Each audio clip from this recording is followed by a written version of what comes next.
বিশ্বকাপ জয়ের আনন্দের মধ্যেই হঠাৎ এক ভিডিও ভাইরাল, যেখানে দেখা যায় কোটি টাকার ট্রফি ঢুকেছে সাধারণ একটি সাদা প্লাস্টিকের ব্যাগে। এমন দৃশ্য দেখে অবাক হয়েছেন ফুটবল প্রেমীরা।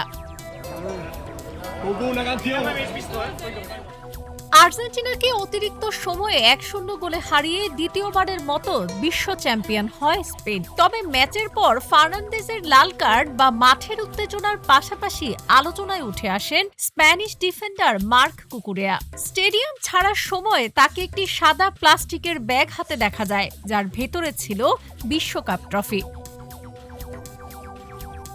ভিডিওটি ছড়িয়ে পড়তে সামাজিক যোগাযোগ মাধ্যমে শুরু হয় তুমুল সমালোচনা।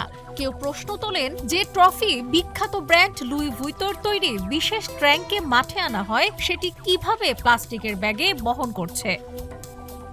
এরপরে রহস্যের সমাধান হয়। দ্য সানডে গার্ডিয়ান জানায় এই ভিডিও ট্রফি ছিল লোগো দিয়ে তৈরি একটি খেলনা ট্রফি।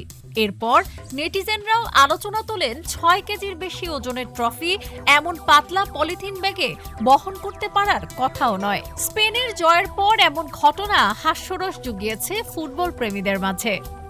ডেস্ক রিপোর্ট, আজকের পত্রিকা।